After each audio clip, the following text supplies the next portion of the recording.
Good morning students. இப்போ நம்ம BE பாடத்தில் அடிப்படை மின்பொறியியல் பாடத்தில் ரெண்டாவது பாடம் பார்க்க போகிறோம். பகுதி 1. ஏற்கனவே 3வது பாடம் பார்த்துட்டோம். அதுக்குண்டான அசைன்மெண்ட்டை வந்து நான் உங்களுக்கு ஏற்கனவே அனுப்பிட்டேன். அந்த அசைன்மெண்ட்டை நீங்கள் எல்லாரும் என்ன செய்யணும், எழுதி எனக்கு அனுப்பணும். இப்போ நம்ம பார்க்கக்கூடியது ரெண்டாவது பாடம். ரெண்டாவது பாடம் என்னன்னு கேட்டால் தலைப்பு வந்து அடிப்படை மின்னியல் விளக்கங்கள். அடிப்படை மின்னியல் விளக்கங்கள். இந்த பாடத்தை வந்து நம்ம முக்கியமான பாடம் என்னன்னு கேட்டால், நம்ம மின்சாரத்தை பற்றி படிக்கணும் அப்படின்னா இதில் உள்ள இந்த விளக்கங்கள் அடிப்படையாக மின்னியலை பற்றி தெரிஞ்சால் மட்டும்தான் என்ன செய்ய மின்சாரத்தை நம்ம எல்லாமே தெளிவாக தெரிஞ்சுக்கிட முடியும் மின்சாரத்துக்குள்ள. அதனால் முதல்ல இது வந்து ரொம்ப முக்கியமான பாடம், நல்லா கவனிச்சுக்கிங்க. இது ரொம்ப தெளிவாக பார்த்துக்கிட்டா பேசிக் இதுதான் அடிப்படை. இது தெரியாமல் நம்ம வந்து எலக்ட்ரிக்கலே படிக்க முடியாது. அதனால் எல்லாமே இதில் வரக்கூடிய எல்லா தலைப்புகளும் எல்லாமே உங்களுக்கு ரொம்ப முக்கியமானது. முதல்ல நம்ம வந்து மின்னாற்றல் வந்து நமக்கு மின்னாற்றல்ங்கிறது ஒரு பெரிய சக்தி. அந்த ஆற்றல் இல்லாமல் நம்ம எதுவுமே செய்ய முடியாது. அந்த மின்னாற்றல் வேணுங்கிறது தான் என்னென்னலாம் எடுக்கணும் அப்படின்னா, முதல்ல மின் கடத்தி. மின்னாற்றலுக்கு இந்த அடிப்படை மின்னியல் விளக்கங்களில் முதல்ல மின் கடத்தினா என்ன, மின் கடத்தா பொருள்னா என்ன, மின்னியல் காரணிகள் அப்படின்னா என்னன்னு ஒவ்வொரு தலைப்பாக பார்க்க போகிறோம். முதல்ல பார்க்க போகிறது மின் கடத்தி. மின் கடத்தினுடைய குணங்கள், வகைகள், இந்த ரெண்டு பார்க்கணும். முதல்ல மின் கடத்தினா என்ன, மின்தடையை லேசா வச்சு எளிதாக மின்சாரத்தை கடத்தலாம். மின்தடையை குறைஞ்ச மின்தடையை கொடுத்து மின்சாரத்தை எளிதாக கடத்தக்கூடிய தன்மை. அதாவது ஒயர் இருக்கலாம், நம்ம வீட்டில் யூஸ் பண்ணுற ஒயர் தான் மின் கடத்தி. எனது மின்தடை குறையா இருக்கும். அப்படி மின்தடை குறையா இருந்துச்சுனாலே மின்னோட்டம் வந்து ஒரு இடத்துல இருந்து ஒரு இடத்துல செய்யும், எளிதாக பாயும். அதைத்தான் மின் கடத்திங்கிறோம். அந்த மின் கடத்தியில 3 வகையான மின் கடத்தி இருக்கு. திடநிலை, திரவநிலை, வாயு நிலை. திடநிலை, திரவநிலை, வாயு நிலை. திடநிலை மின்கடத்திக்கு என்ன உதாரணம் சொல்லலாம் சொன்னா, வெள்ளி, செம்பு, பித்தளை, அலுமினியம், டங்ஸ்டன். நீயே பார்த்துருப்ப, வீட்டில் யூஸ் பண்ணக்கூடிய ஒயரு செம்பு ஒயரு, காப்பர் ஒயராக இருக்கும், அல்லது வெளியில் யூஸ் பண்ணலாம். பித்தளை, அலுமினியம் நீ பார்த்துருப்ப, ரோடுகள் எல்லாம் பார்த்துருப்ப அலுமினியம் ஒயர். இப்போ பொருட்கள் எல்லாம் பார்த்தீங்கன்னா டங்ஸ்டன் ஃபிலமெண்ட்னு சொல்லுவோம், பல்பில் கூட இருக்கும். இது எல்லாமே வந்து திடநிலை மின்கடத்தி. அடுத்தால நம்ம பார்க்க போகிறது திரவநிலை மின்கடத்தி. திரவநிலை மின்கடத்திக்கிறது பாதரசம், கந்தக அமிலம், நைட்ரிக் அமிலம். இதெல்லாம் வந்து திரவநிலை மின்கடத்தி. இது எங்க பயன்படுத்துறோம்னா, ஸ்ட்ரீட் லைட்ல எல்லாம் பெரிய வரக்கூடிய மின்திறன் கொண்ட பல்புகள் எல்லாம் இந்த பாதரசத்தை தான் யூஸ் பண்ணுவாங்க. அப்புறம் சர்க்யூட் பிரேக்கர், மின்சார துண்டிப்பான், அதுலேயும் இந்த பாதரசம் தான் யூஸ் பண்ணி அது இதெல்லாம் வந்து திரவநிலை மின்கடத்தி. அடுத்தது வாயு நிலை மின்கடத்தி. இது வந்து இதுக்கு உதாரணம் ஆர்கான், ஹீலியம்.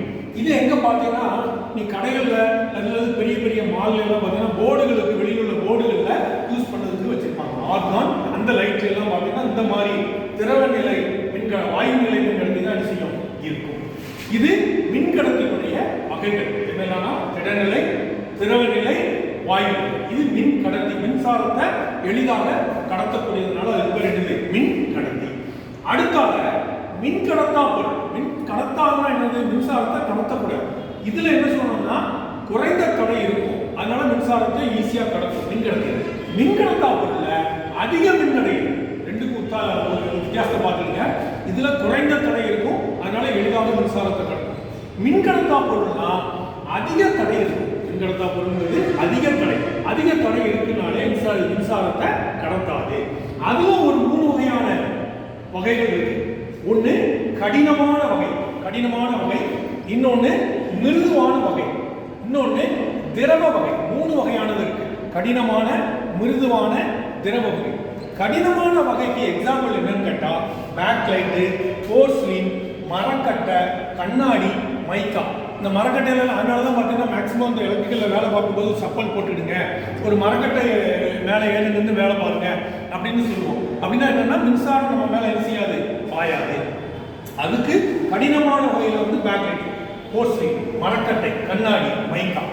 அடுத்தது மிருதுவான வகை என்னன்னு கேட்டா, ரப்பர், ரப்பர், பிவிசி. பிவிசினா பைப்ல சொல்லுவோம், PVC pipe, poly vinyl chloride, varnish. இந்த 3 இதுல வந்து உதாரணம் என்னது, rubber, PVC, varnish, poly vinyl chloride. அடுத்தது வந்து திரவ வகை. அது வந்து பாத்தீங்கன்னா நீயே சொல்ல, இந்த வண்டியில எல்லாம் பாத்தீங்கன்னா ஆயில், ஷெல்லாக்கு, வார்னிஷ், இதெல்லாம் வந்து ஒரு மின்காப்பு பொருள் தான். மினரல் ஆயில், ஷெல்லாக்கு, வார்னிஷ் இதெல்லாம் வந்து என்னது, திரவ வகை மின்காப்பு பொருள். அப்போ மின்காப்பு பொருள்ல கடினமான வகை, மிருதுவான வகை, திரவ வகை. இதுல 3 வகை இருக்கு, இதுல 3 வகை இருக்கு. இது மின்கடத்திங்கிறது எளிதில் மின்சாரத்தை கடத்தும். இது வந்து மின்சாரத்தை என்ன செய்யாது, அதிக தடையை கொடுத்து மின்சாரத்தை என்ன செய்யாது, கடத்தாது. உதாரணமா இன்சுலேஷன் டேப்ல நீ ஒயர்ல எடுக்கலாம்.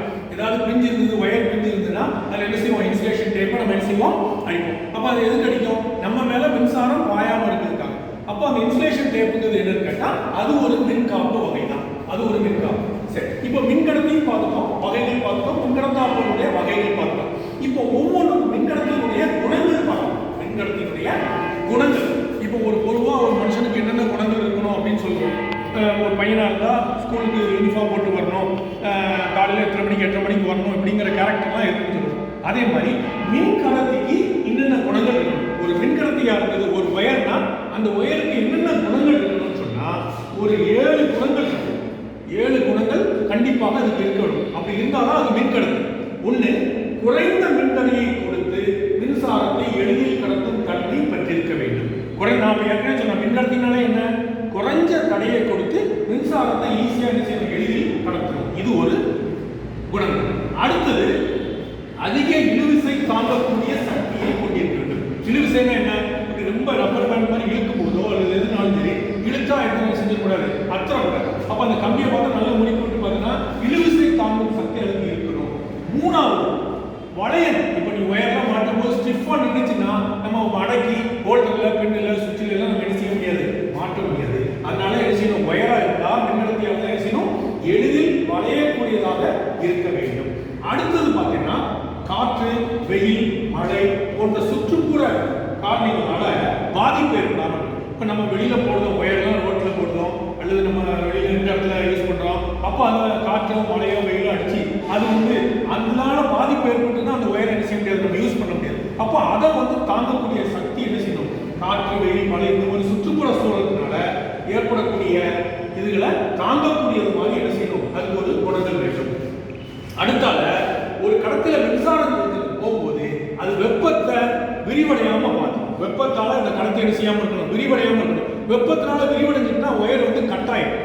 அப்போ கரண்ட் போகும்போது கண்டிப்பா ஒயர்ல ஹீட் வரும். அந்த ஹீட் வந்து தாங்கக்கூடிய சக்தி அதுக்கு என்ன செய்யணும், இருக்கணும். அது விரிவடைஞ்சுன்னா என்ன செய்யணும், கட் ஆயிடும். அதனால அந்த சக்தி, அந்த குணங்களும் அதுக்கு என்ன செய்யணும், இருக்கணும். அடுத்தால பற்றவைப்பு, அதாவது ஷோல்டர் பண்றது. நீயே பார்த்துருப்ப, இப்போ ஒரு சின்ன சின்ன டிவி, நம்ம டேப் ரெக்கார்ட் எல்லாம் பற்ற வைப்போம், ஷோல்டர் பண்ணுவோம், ஒயரை வச்சு ஷோல்டர் பண்ணுவோம். அப்போ ஷோல்டர் பண்றதுக்கு அது என்ன செய்யணும், எளிதாக இருக்க வேண்டும். அப்புறம் இதெல்லாம் விட என்னன்னா நம்ம வாங்குற மாதிரி விலை குறைவா இருக்கணும், ஈஸியா கிடைக்கக்கூடிய மாதிரி இருக்கணும். விலை கம்மியா இருக்கணும், ஈஸியா கிடைக்கக்கூடிய மாதிரி இருக்கணும். இது வந்து மின்கடத்தியினுடைய குணங்கள். ஒரு மின்கடத்தினா இத்தனை குணங்கள் இருக்கும். இப்படி கேள்வி கேட்பாங்க, மின்கடத்தியின் குணங்கள் யாவை அப்படின்னு ஒரு கேட்டா இந்த 7 பாயிண்ட் என்ன செஞ்சா போதும், 7 தான் போதும். இது நல்ல ஈஸியாக பார்த்தீங்கன்னா ஈஸி தான்.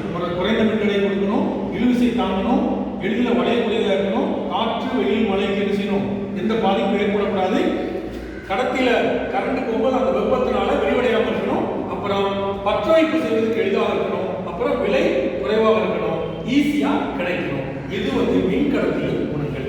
அடுத்தால நம்ம பார்க்க போறது என்னன்னா மின் கடத்தா பொருளுடைய நல்ல கவனிச்சுக்கோ. மின் கடத்திங்கிறது மின்சாரத்தை கடத்தும், மின் கடத்தா பொருள்ங்கிறது மின்சாரத்தை என்ன செய்யாது, கடத்தாது. அதனுடைய அதுக்கு என்னென்ன குணங்கள் இருக்கணும் அப்படிங்கிறத நம்ம என்ன செய்ய போறோம், இதை பார்க்க போறோம். அதுல ஒரு 7 பாயிண்ட் இருக்கு, 8 பாயிண்ட் இருக்கு. இதுல ஒண்ணு பாத்தீங்கன்னா மின்கடத்தா பொருளுக்கு என்ன செய்யணும்னா, ஒரு மின்கடத்தா பொருளா இருந்தா உதாரணமா இன்சுலேஷன் டேப் அப்படின்னா அல்லது ஒரு பேக்லைட் மெட்டீரியல். இப்போ பார்த்தா என்னெல்லாம் இருக்கு, பேக்லைட் மெட்டீரியல், அதுக்கப்புறம் பார்த்தீங்கன்னா அது என்ன இருக்கு, ரப்பரு, பிவிசி அல்லது போர்ஸ்லின், மரக்கட்டு, கண்ணாடி, இந்த மாதிரி பொருள்லாம் வந்து மின்கடத்தா பொருள். அதுக்கு என்ன இருக்கணும்னா அதிக மின்தடை இருக்கணும், அதிக இடைத்தடை கொண்டதாக அந்த பொருள் இருக்க வேண்டும். மின்தடையும் அதிகமாக இருக்கணும், இடைத்தடையும் அதிகமாக இருக்கணும். அப்படி இருந்தால் மட்டும்தான் மின்சாரத்தை என்ன செய்யாது, கடத்தாது, மின்சாரத்தை கடத்தாது. அப்படி கடத்தாம இருந்தாலும் நம்ம கையை வச்சாலும் இல்லை நமக்கு ஷாக் என்ன செய்யாது, அடிக்காது. அதுக்கப்புறம் அதுக்கு இன்னொரு என்னன்னா டை எலக்ட்ரிக் சக்தி கொண்டதாக இருக்க வேண்டும்.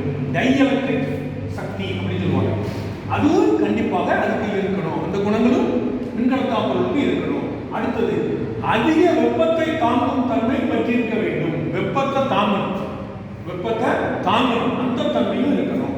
அடுத்தால வெப்பம் போகும்போது அந்த தன்மை வந்து குணங்கள் வந்து உருமாறணும்.